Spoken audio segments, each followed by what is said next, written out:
Vamos a empezar un nuevo capítulo, en este caso el diseño de vigas de hormigón armado, y vamos a empezar viendo lo que es el diseño de flexión según el código ASEI 31819. Primeramente entendamos cómo ocurre o cuáles son los principios del diseño de flexión. Tenemos acá una viga que es simplemente apoyada, puede ser cualquier otro tipo de apoyo en las vigas. Tenemos también unas cargas que van a producir flexión en nuestra viga. Entonces, cuando la viga empieza a fletarse, bueno, se va a producir un esfuerzo de tracción en la parte de abajo y compresión en la parte de arriba, según la flexión que tengamos. Si la flexión es hacia abajo, bueno, pues tracción abajo y compresión arriba. Si la flexión es hacia arriba, pues tracción en la parte de arriba y compresión en la parte de abajo. Analicemos esta, por ejemplo, que tiene la flexión hacia abajo. Entonces la viga va a empezar a fletarse según las cargas que apliquemos. Y bueno, abajo va a empezar a producirse esfuerzos de tracción. Y en la parte superior de la viga, de la sección, pues esfuerzos de compresión.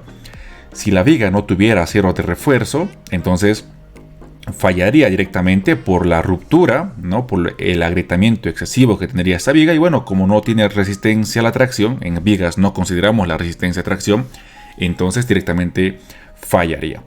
Entonces, para cubrir la resistencia a tracción, adicionamos acero de refuerzo, esas barras de acero de refuerzo que se van a encargar de resistir al 100% toda la tracción que ocurriese en nuestra sección. Y obviamente en la parte de compresión, bueno, el concreto tiene buena resistencia a compresión, por lo tanto vamos a decir que el concreto puede encargarse de la resistencia a la compresión.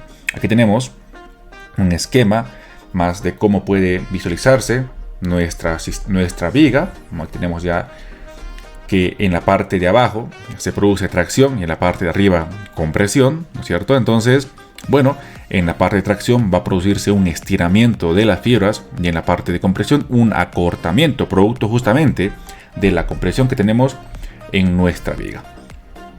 Luego de tener nuestra viga ya reforzada, podemos ver cómo es la distribución real de tensiones en la sección. Entonces, en la parte que está en compresión tenemos un esfuerzo parabólico, y bueno, en la parte de tracción no consideramos nada la resistencia de tracción de concreto, solamente consideramos la resistencia de los aceros que tenemos ahí. Luego, analizar este sistema de esfuerzos parabólicos es un poco complejo, razón por la cual se hace una simplificación como tenemos en esta parte.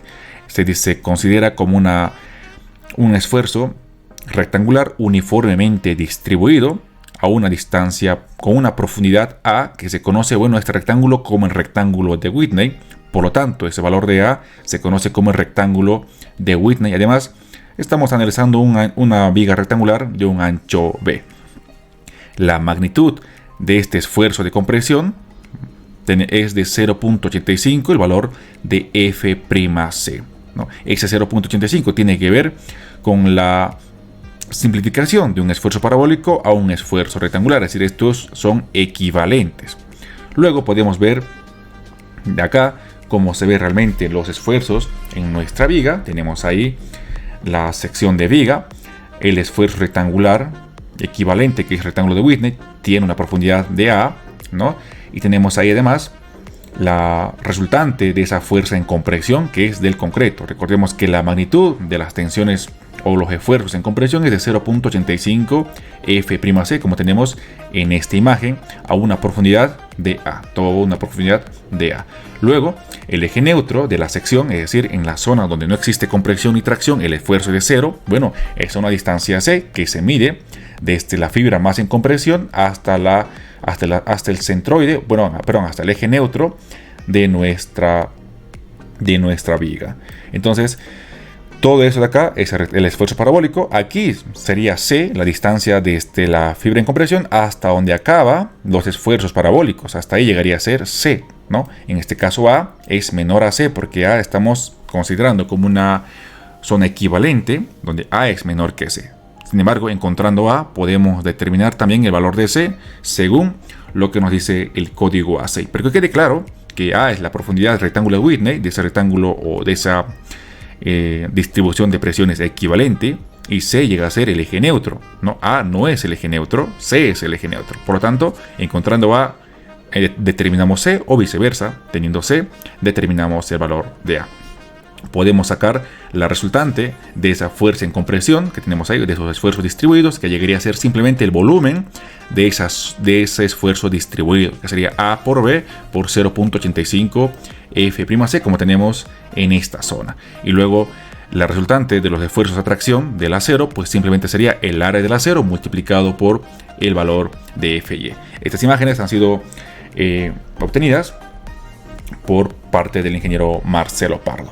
Luego tenemos acá también cómo son las deformaciones en nuestros elementos. Aquí tenemos nuevamente la sección de viga. Obviamente en la parte de arriba sufre compresión, se va a cortar esas fibras. En la parte de abajo sufre tracción, se van a alargar estas fibras. Y bueno, estamos haciendo un análisis lineal, ¿no? Entonces la deformación en el concreto se trabaja en un estado límite el concreto, es decir, la deformación límite del concreto es de 0.003. Se considera que esa es la deformación que ocurre, la deformación unitaria en el concreto, que ocurre cuando está sometido a un esfuerzo de compresión, pues F'C, ¿no? Tenemos ahí.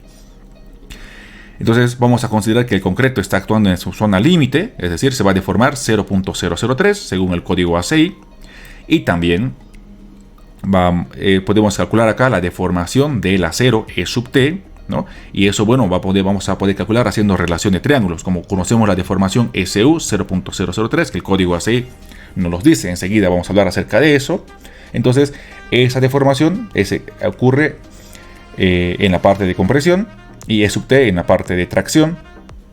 Podemos hacer la relación de triángulos C con SU, que es la deformación del concreto, y E sub T. Asimismo, con esta distancia llamada D, que es desde la fibra en compresión hasta el centroide de los aceros en tracción. Podemos decir que en este caso hacer una simple relación de triángulos para obtener ya la deformación que mostramos enseguida. Vamos a ver ahora acerca de las deformaciones del concreto y del acero. Y bueno, vamos a comenzar hablando acerca de un poco de la nomenclatura que podemos usar al momento de analizar las vigas a flexión.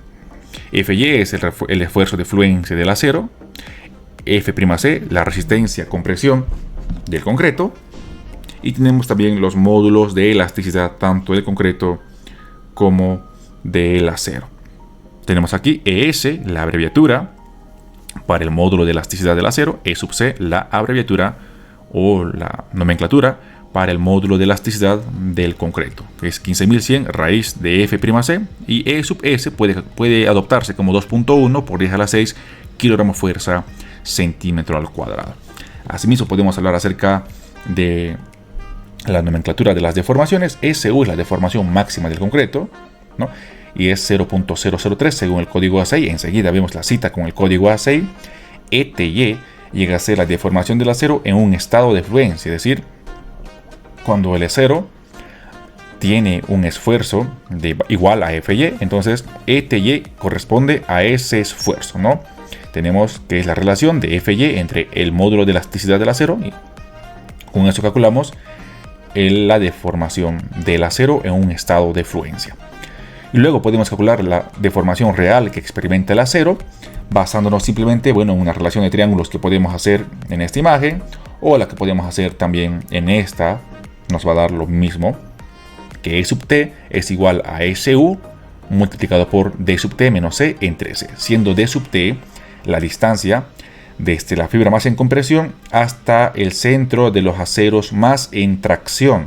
Podemos tener varias filas de acero, pero en la que esté más traccionada hasta el centroide de esa fila se mide esta altura D sub T. Aquí en esta imagen se muestra solamente como D, porque hay una sola fila de acero, ¿no? Pero D es el peralte efectivo, que se mide desde la fibra en compresión hasta el centro del grupo de acero. Podemos hablar de varias fibras, de varias filas de acero. Bueno, este D llega a ser hasta el centro de todas esas filas de acero, ¿no? Eso es D. Sin embargo, D sub T es desde la fibra más en compresión hasta la fibra, hasta el centroide de la fila en más compresión, si tenemos varias filas. Cuando tengamos solamente una fila, entonces D y D sub T van a ser lo mismo.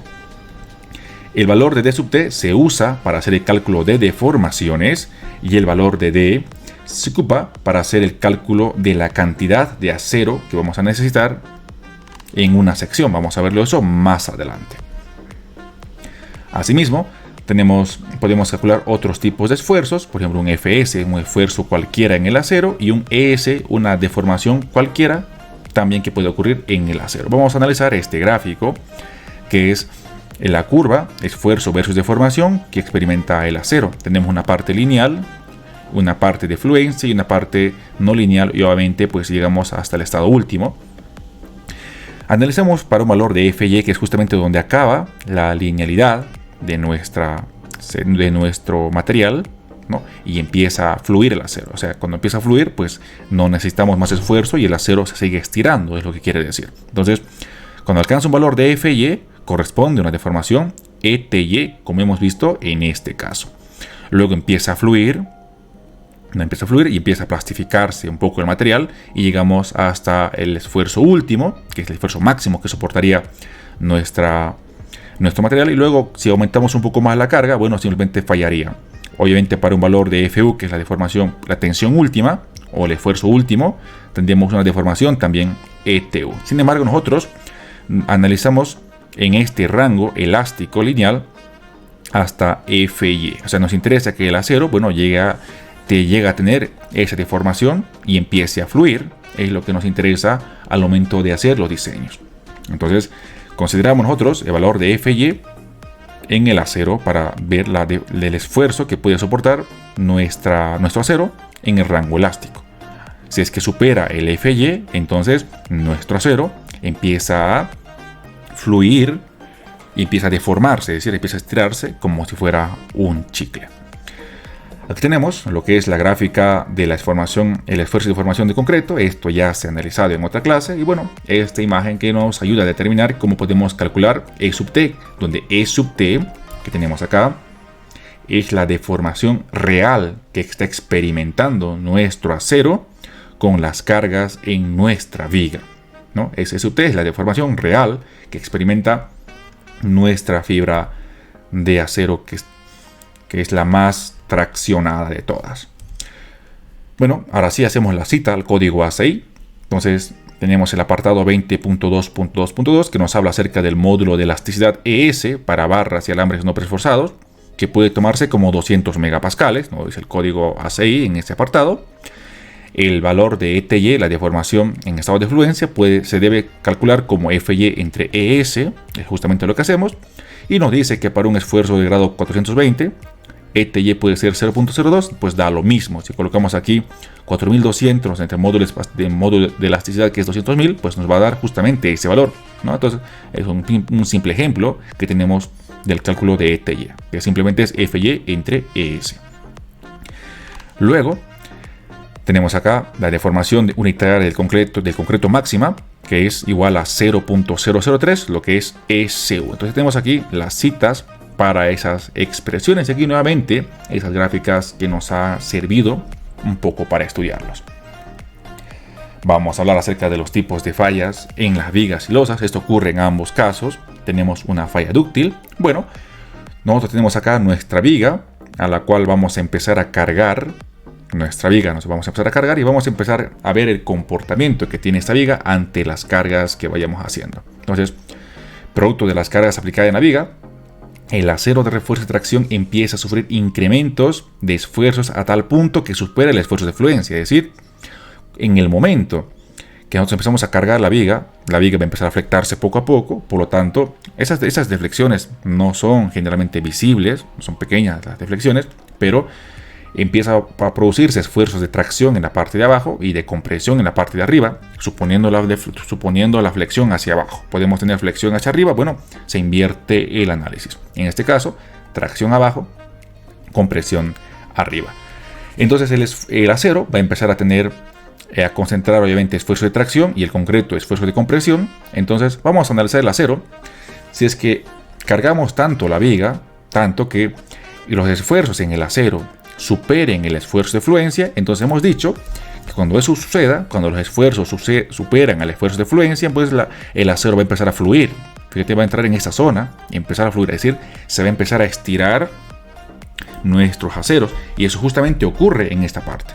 Como se empieza a estirar, a fluir, entonces, bueno, va a sufrir ya grandes deformaciones nuestra viga, y por lo tanto la flexión pues va a ser notoria, es decir, incluso a simple vista podemos apreciar esa flexión en la viga, y obviamente van a ocurrir esas grietas, ¿no? Las grietas van a empezar a ser muy notorias, a tal punto, bueno, si es que seguimos cargando, bueno, simplemente la viga va a fallar. No va a fallar, pero una falla dúctil, es decir, va a empezar a estirarse poco a poco, pero nos da tiempo suficiente para poder desalojar el ambiente, analizar la estructura y poder mejorar la estructura. Es decir, puede hacer un encamisado, podemos corregir nuestra estructura. Entonces, en el caso de que nuestro elemento llegase a fallar porque podemos colocar muchísima carga más de la que se tenía previsto en el diseño, bueno, lo que se espera es que ocurra una falla dúctil, es decir, que empiece a fluir el acero, porque el acero puede fluir, ¿no? Y puede concentrar grandes esfuerzos de tracción, sin embargo va a seguir estirándose, pero poco a poco, ¿no? Entonces eso nos conviene. Esta falla es conocida como falla por fluencia del acero, o sea, está controlada por la tracción. En este caso, el concreto, bueno, obviamente ha generado esfuerzos de compresión en la parte superior del concreto, pero esos esfuerzos en compresión en el concreto no han superado el valor de F'C, o sea que sigue resistiendo el concreto tranquilamente. Lo que ha superado el valor de Fy ha sido una tracción en la parte de los aceros y ha empezado a fluir, y esto es lo que buscamos en el diseño cuando un elemento llegase a fallar, en este caso elementos de vigas o losas. Tenemos una falla frágil, ¿no? Y esto es muy peligroso, es algo que no buscamos ese tipo de falla. Entonces, tenemos nosotros acá, nuevamente tenemos la viga, empezamos a cargar la viga con cargas, pero la diferencia es que acá los aceros son muchos, o sea, hay una gran cantidad de acero de refuerzo, cosa que obviamente va a resistir grandes esfuerzos de tracción. Entonces, si seguimos aplicando cargas, como hay grandes esfuerzos de tracción, pues esto prácticamente no va a evitar que la viga se empiece a deflectarse, ¿no? O sea, ni siquiera vamos a poder ver la curvatura de la deflexión acá. O sea, esa curvatura no es visible. ¿Qué ocurre? Seguimos colocando cargas, se genera esfuerzo de compresión en la parte de arriba, tracción en la parte de abajo. Eso siempre va a ocurrir eso. Pues más y más cargamos, pues va a tener más tracción, pero más tracción en la parte de abajo y más compresión en la parte de arriba. Pero como hay una gran cantidad de acero de refuerzo en la parte de abajo, pues hay una gran cantidad de resistencia a la tracción. Por lo tanto, aquí no va a fallar la tracción. Pero no olvidemos que arriba también se sigue concentrando cada vez más y más la compresión. Entonces lo que va a fallar va a ser el concreto, porque el esfuerzo que ocurre en la parte de compresión está superando al valor de F'C, al valor de la resistencia máxima de concreto. Por lo tanto, esa zona va a fallar, y es una falla explosiva.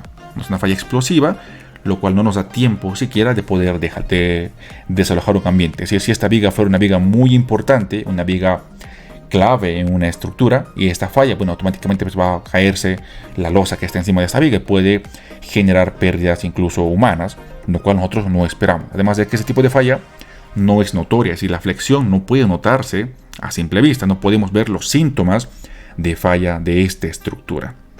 Entonces esto ocurre al instante, no nos da tiempo para poder desalojar el ambiente y no se puede corregir. No se puede mejorar esta viga a comparación de esta anterior.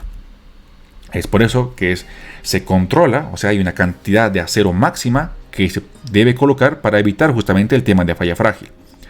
Hablemos ahora acerca de la falla simultánea. Entonces, este tipo de fallas, igual, es una falla que nosotros no buscamos, ¿no? Y también se conoce como falla balanceada. Bueno, ¿qué ocurre? Que tenemos nuestra viga, empezamos a cargar nuestra viga, y bueno, hay una cantidad considerable de acero de refuerzo, o sea, no tan grande como en este caso, como en la falla frágil, pero sí una cantidad un poco considerable, o sea, un poquito grande, pero no tanto como en la de acá. Entonces empezamos a cargar nuestra viga, empieza a flectarse un poco, se va a flectar un poco, obviamente aparecen las grietitas por ahí, ¿no? Las grietas siempre van a aparecer, ¿no? Pero en este caso hay un equilibrio, es decir, cuando más que empezamos a cargar y cargar la viga, bueno, empieza a producirse esfuerzo de tracción en la parte de abajo, compresión en la parte de arriba, pero ambos fallan al mismo tiempo. O sea, esta fibra de abajo en la tracción llega al valor del FY, y la compresión, el esfuerzo en compresión que ocurre en la parte de la viga, llega también a una resistencia máxima. Entonces ambos están al límite y un poquito más cargamos y esta viga falla, pero en ambos lados, tanto en la parte de compresión como en la parte de la tracción. Igual esta falla es algo que nosotros no buscamos en el caso de que un elemento, porque colocamos más carga de lo que se tenía previsto, pues llegase a fallar. Entonces esta se conoce como falla simultánea o falla también balanceada, y es un equilibrio porque ambos van a fallar al mismo tiempo y esto tampoco se busca, ¿no? Entonces tenemos tres tipos de falla: la falla dúctil, cuando hay poco acero o una cantidad no tan grande de acero. Lo que nosotros queremos es eso, controlar la cantidad del acero para que ocurra este tipo de falla. La falla simultánea, hay un equilibrio en ambos casos, un poco más de acero, pero tal que se produzca las tensiones máximas tanto en compresión y en tracción y ambos fallen. Y finalmente la falla frágil, cuando hay mucha cantidad de acero, ¿no? Entonces solamente va a fallar la parte de compresión. Vamos a hablar acerca del rectángulo de compresión equivalente, rectángulo de Whitney, que al principio se había mencionado, y aquí podemos apreciar mejor esta imagen y es muy importante. Tenemos acá nuestra sección de viga, B por H, y tenemos un cierto armado que en conjunto es AS, todo el área de acero que hay en tracción. Entonces, D se conoce como peralte efectivo y se mide desde la fibra más en compresión hasta el centro de los grupos de acero en tracción, en este caso hasta la mitad de las dos filas llegaría a ser el valor de D. Sin embargo, D sub T llega a ser desde la fibra más en compresión hasta la fibra de los aceros más en tracción, en este caso hasta la fibra de más abajo, ¿no? Cuanto más abajo estemos, pues más tracción va a existir. Nuevamente, este valor de D sub T va a ser igual a D cuando tengamos solamente una fila de acero. En ese caso, D y D sub T van a ser exactamente lo mismo. Este valor de D se ocupa principalmente para hacer el cálculo ya de los aceros, según algunas ecuaciones en las que se involucra el momento u otras variables. Y este D sub T se ocupa principalmente para hacer el cálculo de las deformaciones de los aceros, como hemos visto en esta presentación que tenemos acá. Ahí está, según una relación de triángulos, obtenemos esta expresión que nos permite calcular la deformación real en nuestra fibra más traccionada. Bueno, acá podemos ver un poco más acerca del código A6. Nos dice que justamente para tener el rectángulo equivalente se debe suponer un esfuerzo de 0.85 o F'C uniformemente distribuido en la zona de compresión, como tenemos nosotros acá, o lo mismo que teníamos nosotros en esta zona. O sea, estamos cumpliendo con lo que nos dice el código A6. Tanto acá y acá es lo mismo, ¿no? Está en base a lo que nos dice el código A6. Además dice que esa tiene que tener una profundidad A, como tenemos acá nosotros, una profundidad A, una distancia A. O sea, esa distribución uniforme se hace a una distancia A medida desde la cara en compresión, una distancia A, donde A es igual a beta 1 por C. Aquí hay una relación directa entre A, que es la profundidad del rectángulo de Whitney, y C, que es la profundidad del eje neutro. Entonces, teniendo A, podemos obtener C, o teniendo C, podemos obtener A, obviamente conociendo el valor de beta 1. Luego, en este apartado solamente nos dice que C es el eje neutro, la distancia del eje neutro, y se mide desde la zona más en compresión hasta el eje neutro, es la distancia C. Finalmente, los valores para beta 1 se deben calcular de acuerdo a la tabla 22.243, como se muestra a continuación. Aquí tenemos el coeficiente beta 1 dado por la tabla 22.243 y simplemente está en función de la resistencia de concreto. Fíjate, si nuestro F'C, o sea, la resistencia de concreto, está entre 17 y 28 megapascales, entonces beta 1 es 0.85. Si F'C está entre 28 y 55 megapascales, pues beta 1 se calcula con esta expresión, que es 0.85 menos 0.05, paréntesis, F'C menos 28 entre 7. F'C tiene que estar en megapascales. Y si es mayor a 55 megapascales, 0,65. Obviamente aquí también podemos hablar acerca de kilogramos fuerza, ¿no? Si esto está entre 170 y 280 kilogramos fuerza, pues beta 1 será 0,85. Entre 280 y 550 kilogramos fuerza centímetro cuadrado, pues con esta expresión.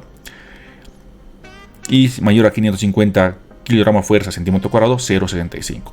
Esta expresión de acá para kilogramos fuerza centímetro cuadrado es esta de acá. Entonces, en caso de interpolar con esta ecuación, pues esta ya es la transformada para hacerlo en F'C directamente en kilogramos fuerza centímetro cuadrado. Es decir, si nuestra resistencia está entre 280 kilogramos fuerza centímetro cuadrado y 550 kilogramos fuerza centímetro cuadrado, pues calcularíamos con 0,85 menos 0,005 F'C en kilos y centímetros menos 280 entre 70.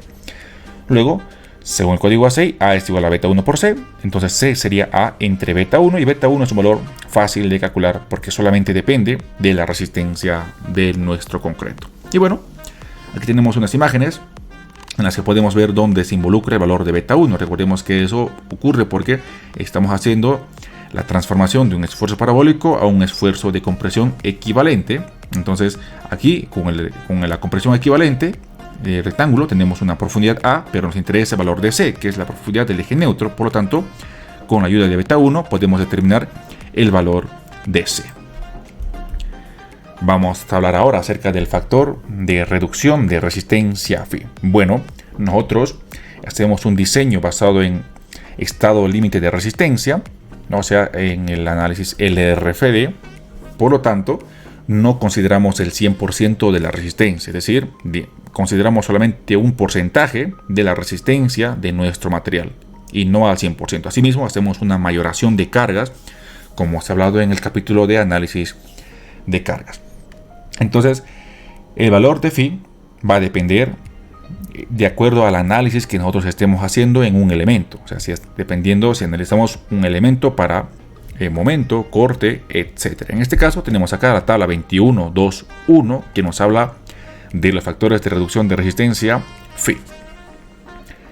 Tenemos algunos casos, por ejemplo, en inciso A, si nuestro elemento que estamos estudiando está sometido a momento, fuerza axial o momento y fuerza axial combinados, entonces el valor de Φ varía entre 0,65 a 0,9, y eso vamos a determinar la variación de acuerdo con el apartado 21.2.2. No, repito, si nuestro elemento que estamos analizando se analiza para hacer el diseño por momento, o queremos ver o ese elemento está sometido a fuerza axial o momento y fuerza axial combinado, o sea, una combinación entre momento y fuerza axial, entonces Φ va a variar entre 0,65 a 0,9. Por ejemplo, aquí estaremos hablando de las vigas y columnas, ¿no? Donde en ambos casos tenemos pues momentos, fuerza axial o una combinación entre momento y fuerza axial, como son característicamente las columnas. Si nuestro análisis es para hacer un diseño a corte, por ejemplo una viga a corte o una columna a corte, entonces el valor de Φ directamente es constante, 0,75. Si estamos analizando o diseñando un elemento para la torsión, entonces el valor de Φ es 0,75, es decir, se considera el 75% de la resistencia para torsión, el 75% de la resistencia para corte, y entre 0,65 a 0,9, o sea, entre 65% al 90%, dependiendo si está en momento, fuerza axial o momento y fuerza axial combinados. Entonces aquí tenemos más casos, por ejemplo para aplastamiento de 0,65 u otros que, bueno, en este caso solamente nos interesan los primeros tres. Y bueno, aquí podemos ver un pequeño esquema de cómo es un elemento a tracción, a compresión, a flexión, a torsión y a cortante, ¿no? Entonces, repito, para nuestro elemento que está sometido a momento, fuerza axial o una combinación entre momento y fuerza axial, pues Φ va a variar de acuerdo a entre 0,65 y 0,9 según la tabla 21.2.2. Si es para corte 0,75 y para torsión 0,75. Y bueno, podemos hablar también acerca de la tabla que nos dice justamente acá, ¿no? La tabla 21.2.2 tenemos justamente acá nosotros. Entonces, vamos a ver ahora cómo es esa variación que tenemos en este caso, ¿no? En este caso de acá. es decir, para un momento, para un elemento que se esté analizando por momento, fuerza axial o una combinación entre momento y fuerza axial, o sea, las vigas y las columnas o también las losas, las escaleras, porque están principalmente sometidos a esos tipos de acciones. Entonces, este valor de phi va a depender directamente de la deformación real que existe en nuestro elemento. Esa deformación real es E sub t que tenemos nosotros acá. Esa deformación E sub t que ya se ha hablado, que es la deformación real en la fibra más traccionada del acero, bueno, va a estar en función de ese valor de E sub t. Entonces, fíjate, hemos hablado también de ETY, que es la deformación en estado de fluencia, que era FY entre ES. Entonces, fíjate, si es que calculamos E sub t y resulta que E sub t es menor o igual que ETY, entonces decimos que ese elemento está siendo controlado por la compresión. Por lo tanto, tenemos aquí una tabla para el cálculo de phi. Tenemos la primera columna de la izquierda y la segunda columna de la derecha. La primera es cuando los estribos que colocamos en el elemento pues son espirales. Y la otra cuando los estribos que colocamos, por ejemplo, son estribos rectangulares, que es lo más común que hay en nuestro medio. Aquí, por ejemplo, serían columnas circulares, donde tengamos estribos circulares o espirales, que tengamos acá, espirales, ¿no? Y aquí cuando tengamos estribos rectangulares. No hay que confundir un estribo circular con un estribo espiral. El espiral pues es como el anillo de un cuaderno, que desde abajo comienza hasta arriba, una sola barra, haciendo pues una espiral, ¿no? Bueno. Vamos a analizar nosotros, por ejemplo, la parte de la derecha, que son para refuerzos transversales, por ejemplo, cerrados, ¿no? Como ser los estribos rectangulares que tenemos comúnmente. Entonces, cuando la deformación E sub t calculada es menor que la deformación en estado de fluencia, es decir, ETY, entonces su clasificación es controlada por la compresión y el valor de phi es 0,65. Luego, si calculamos la deformación E sub t, la deformación real, y está entre ETY y ETY más 0.003, entonces tenemos que calcular el valor de phi mediante esta interpolación, que es 0.65 más 0.25 E sub t menos ETY entre 0.003. ¿No? Tenemos ET, tenemos ETY, podemos calcular tranquilamente el valor de phi. Finalmente, si la deformación real que sufre nuestra fibra es mayor o igual que ETY más 0.003, entonces el valor de phi es directamente 0,9. Entonces aquí podemos ver cómo se calcula el valor de phi para este caso, ¿no? Justamente para unos elementos que estén sometidos a momento, fuerza axial, o momento y fuerza axial que estén combinados, por ejemplo, escaleras, losas, vigas, columnas u otros elementos que tenemos acá, sometidos a esos tipos de solicitaciones. Sigamos hablando acerca de la variación de phi con la deformación unitaria. Tenemos acá nuevamente esta imagen que nos ayuda a acordarnos qué representa E sub t.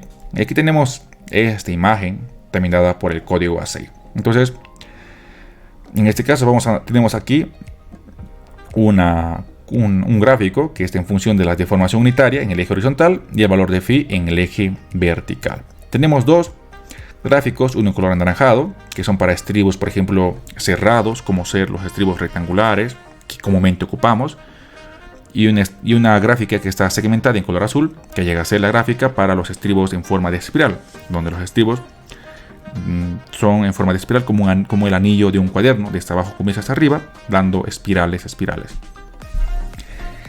Entonces aquí tenemos tres zonas. La primera zona, que es la zona controlada por la compresión. La segunda zona, la zona controlada, está en un estado de transición. Y la tercera, una zona controlada por la tracción. Y bueno, aquí simplemente nos presenta algunos límites, ¿no? En este límite sería cuando ET es igual a ETY. Y este segundo límite cuando ET es igual a ETY más 0.003. ¿De dónde salen esos límites? Justamente del análisis de acá. Fíjate, cuando E sub t dice que es menor o igual a ETY, pero el límite sería pues cuando es igual, ¿no es cierto? Ahí estaría el límite, y aquí lo propio. Tenemos un límite por acá y un límite por este lado, entonces con esos límites se puede graficar eso de ahí. Analicemos esta parte, ¿no? En la primera gráfica tenemos una zona controlada por la compresión, cuando la deformación E sub T es menor o igual que ETY, una zona controlada por la compresión. SU siempre va a ser 0.003 porque la deformación máxima del concreto, y al concreto le hacemos trabajar en su resistencia máxima. Bueno, claro, en la resistencia máxima, obviamente corresponde a la deformación máxima también. En la segunda parte, estamos en una zona de transición, nuevamente la misma deformación, pero se deforma un poquito más nuestro elemento. Fíjate que E sub T está entre ETY y ETY más 0.003. Y finalmente la zona controlada por atracción se deforma más nuestro elemento, obviamente. Entonces ETY va a ser mayor a ETY más 0.003, ¿no? E sub T mayor a epsilon TY más 0.003. Obviamente en la parte de la zona controlada por la compresión, pues C va a ser más grande, aquí C va a ser más pequeño, aquí C va a ser pues mucho más pequeño. Bueno, espero que esta gráfica les haya ayudado a entender acerca de cómo varía el valor de phi en función de la deformación unitaria de refuerzo más cercano a la carga en tracción, como nos dice el código ACI en este esquema. Vamos a ver las exigencias que nos dice el código ACI para el diseño a flexión en nuestras vigas. Entonces, en el apartado 933 habla acerca de límites de la deformación unitaria de refuerzo en vigas no preesforzadas y nos dice que para vigas no preesforzadas con PU menor a 0.10 F'C A sub G, que es simplemente una carga axial que algunas vigas pueden tener, ¿no? Porque las vigas pueden tener carga axial. Entonces, para las vigas nos dice que deben ser controladas por la tracción, directamente controladas por la tracción. ¿Qué nos dice eso? Bueno, de que si queremos que esa zona esté controlada por la tracción, entonces phi tiene que ser exactamente 0.9. O sea, para vigas, obligatoriamente, phi tiene que ser 0.9. O sea, una vez calculado el valor de phi, con estas expresiones que tenemos acá nosotros, o sea, verificando con las deformaciones, pues nos tenemos que asegurar de que phi realmente sea 0.9 para el diseño de vigas. Tenemos que garantizar justamente que esté en una zona controlada por la tracción. Esto obviamente para poder garantizar un diseño dúctil en nuestra viga. Hemos hablado acerca de la cantidad de acero y bueno, esa cantidad de acero, como hemos visto en esta parte de los tipos de falla, bueno, influyen en que en la falla dúctil, como hay poco acero, pues se va a deformar un poco más, ¿no? Por eso es una falla dúctil, se deforma un poco más el acero. En la falla frágil hay mucho acero y prácticamente muy grande resistencia a tracción y no se deforma nada nuestro acero. Y en la falla simultánea pues se puede deformar un poco. Entonces eso también podemos relacionar esa imagen con las diferentes zonas que tenemos controlada por la compresión, por la transición o controlada en una zona de transición o controlada por la tracción.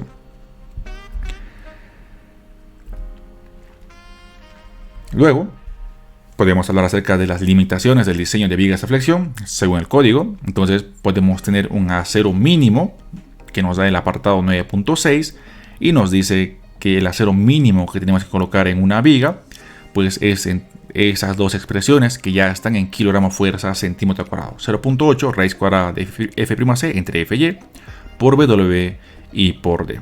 O 14 entre Fy por W y por D nos dice que escojamos el mayor entre esos dos y eso nos va a dar pues el área mínima de acero. BW llegaría a ser el ancho de nuestra viga, en este caso pues llegaría a ser el valor dB. El acero mínimo pues se coloca para que nuestra viga pues no falle por agrietamiento. O sea, puede ser que tengamos un acero calculado muy pequeñito, pero no podemos colocar un acero tan pequeño. Necesitamos colocar al menos el área mínima para que no falle por agrietamiento principalmente. Asimismo, necesitamos determinar la cantidad de acero máxima que podemos determinar o colocar a nuestra sección. No podemos colocar mucho acero porque si no estaríamos en una falla, produciendo una falla frágil, o lo que es lo mismo, como tenemos mucho acero, muchísimo acero, estaremos pues más o menos por este gráfico podemos relacionarnos. Muchísimo acero, no existe casi nada de deformación en los aceros, por lo tanto estaremos en una zona de compresión, podemos decir. Entonces no queremos eso. Entonces, para controlar justamente eso hay una cantidad máxima de acero que podemos colocar para que la viga, si es que llegase a fallar, pues falle de manera dúctil.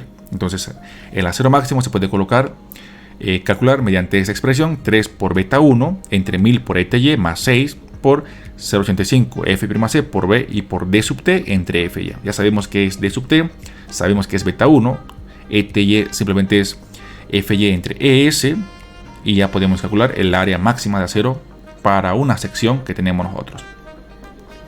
Y esta es la cuantía, que simplemente es dividir el área máxima entre la sección de la viga, en este caso B por D. O sea, dividido entre B por D nos da la cuantía. Tenemos ahí, esa es la cantidad de acero máximo que podemos colocar. Más de eso no podemos colocar, porque estaríamos diciendo o estaremos obligando a la viga a fallar pues de otra manera, por ejemplo frágilmente, o entrar en una zona que no sea de tracción, ¿no? La viga tiene que estar controlada por la tracción, y si colocamos acero más grande, más acero que el acero máximo, pues podremos estar en una zona de transición o de compresión que es muchísimo peor.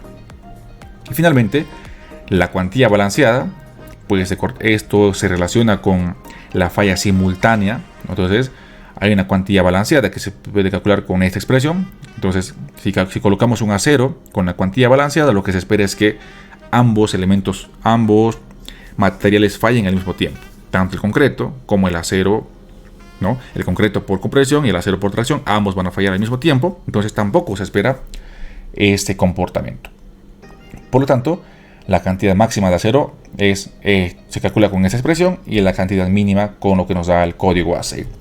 La expresión para el acero máximo no nos da el código ACI, no nos da el código ACI. Sin embargo, esa se deduce en base a lo estipulado por el código ACI, justamente con esta gráfica y con esta gráfica. La demostración de esta ecuación se va a ver en una clase adicional, que ustedes la van a poder ver seguramente en este mismo módulo. Y bueno, vamos a ver aquí una relación de los tipos de falla con la cantidad del acero de refuerzo. Si tenemos una viga a la cual no se coloca nada de acero, entonces esta viga va a empezar a deflectarse poquito y va a empezar a aparecer grietas muy grandes y va a fallar rápidamente, porque abajo se produce tracción, arriba compresión, no hay acero que resista la tracción. Entonces esta falla se llama falla por agrietamiento, donde con poca carga va a producirse esas fisuras y bueno, va a fallar porque no hay resistencia a tracción. Entonces ahí diríamos que el acero es menor al acero mínimo, o sea, el acero, para que esto ocurra, pues el acero colocado es menor al acero mínimo, o incluso 0 de acero. La falla dúctil, bueno, nosotros tenemos que calcular un acero tal que tengamos una falla dúctil, es decir, que se genere tracción abajo, compresión arriba, pero primeramente que el acero alcance el valor de Fy, de fluencia, y empiece a flectarse, empiece a fluir. Entonces esa es la falla que nosotros buscamos, y lo hacemos calculando un área de acero AS. Podemos hablar también de la falla balanceada. En este caso, pues esto ocurriría cuando la cantidad de acero proporcionado sería el acero balanceado. Entonces en ambos fallarían al mismo tiempo, falla balanceada o falla simultánea. Y finalmente, cuando tenemos una falla frágil o por compresión, en este caso, cuando colocamos un área de acero mayor al acero balanceado o al acero balanceado, en este caso, ¿no? O al acero máximo, si queremos también nosotros relacionar con ellos. Bueno, esta imagen es un poco nos ayuda a entender también eso, ¿no? Nosotros tenemos que diseñar en esta zona verde con un acero calculado, tal que tengamos una falla dúctil, ¿no? Entonces ese acero obviamente va a ser mayor al máximo, pero mayor al mínimo, para que no tengamos esta falla por agrietamiento. Pero ese acero tiene que ser menor al acero máximo o lo que es al acero balanceado. O sea, tiene que ser menor a ambos para que no se produzca falla balanceada o falla frágil. No tenemos que tener una falla dúctil en nuestros aceros. Y bueno, esa es la parte introductoria o la parte teórica en cuanto al diseño de vigas por flexión.